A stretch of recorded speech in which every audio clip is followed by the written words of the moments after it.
একটা নারীকে উলঙ্গ করে পিটায় রাস্তার উপরে, সেই প্রমাণ সাক্ষী মেডিকেল রিপোর্ট সব স্ট্রং থাকা অবস্থায়, আমার পক্ষে থাকা অবস্থায় সে মামলা নিচ্ছে না, তাহলে স্বৈরাচার বিদায় হলো কিভাবে? দেশের স্বৈরাচার তো এখন আরো বেশি হচ্ছে আমার মনে হয়। আমার 31 বছর বয়স চলে, আজ পর্যন্ত একটা ফুলের টুকা খাই নাই, আর এই স্বৈরাচারের আমলে আমাকে উলঙ্গ করে রাস্তায় পিটাইছে ছাত্র দলের পোলাপাইন। থানার ওসি মামলা নেয় না, কতজন চাটুকার, ও মনে হয় বিএনপি।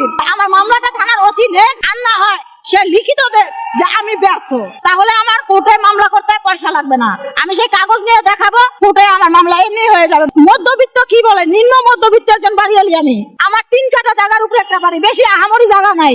এই পুলিশ, এই ওসি মুবারক কার টাকায় বেতন পায়? সরকারের বাপের ঘরের টাকার বেতন। আমাদের মতো জনগণের ব্যাড ট্যাক্সের টাকা দিয়ে তাদের সংসার চলে, তাদের সন্তান বাঁচে। তাহলে আমাদের উপরে হামলা হলে কেন আমরা বিচার পাবো না? কেন আমার থানার আন্ডারে যদি আমি নিরাপদ না থাকি, ভাই কোর্ট আমাকে কত নিরাপত্তা দিবে? থানা আমার বাসা থেকে 5 মিনিটের রাস্তা, থানায় যদি আমাকে নিরাপদ না দেয়, আমি চাই থানার ওসি মুবারক মামলাটা নিবে, আর না হয় সে লিখিত দিবে যে আমি ব্যর্থ। আপনি কি থানায় কোনো অভিযোগ দিয়েছিলেন তাদের বিরুদ্ধে অভিযোগ দিছি, এবং থানার ওসি বলছে আমি এসির কাছে পর্যন্ত গেছি, গত পরশুদিনও এসির সাথে দেখা করে আসছি। 2 মাস পর পর থানার দারোগা ওসি এসি আর চেঞ্জ হচ্ছে। আমি আগে যে এসির কাছে গিয়ে কমপ্লেইন করছি, গত পরশুদিন গিয়ে দেখি অন্য এসি, তো 2 মাস পর পর চেঞ্জ হচ্ছে।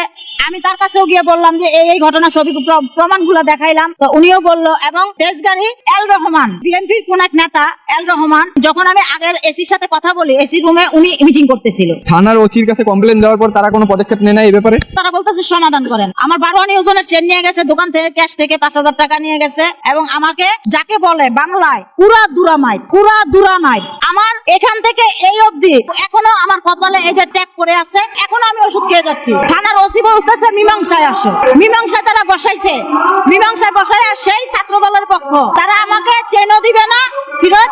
চেন তারা কার কাছ থেকে উদ্ধার করবে? ভিক্ষুকদের কাছ থেকে। ভিক্ষুকদের কাছ থেকে আমাকে তারা আমার চেন উদ্ধার করে দিবে, এটা সমাধান করে দিতাম। আমি বলছি না, এটা মামলা আমি মানি না, আমি সমাধান মানি না, যেহেতু আমি মাইর খাইছি, ভুক্তভোগী আমি। যখন মাইর পরে গায়ের উপরে বাঁচার জন্য মানুষ অনেক চেষ্টাই করে, আমিও বাঁচার জন্য ওকে একটা ধাক্কা মারছি, ও পরে গিয়ে মাথা ফাইটা গেছে, কারণ আমার কোনো দোষ নাই। এখন তারা মামলা নিবে না, সমাধান করো। থানার ওসি আমার মামলা নিচ্ছেই না, তেজগাঁ থানার ওসি মুবারক সে আমার মামলা নিচ্ছেই না।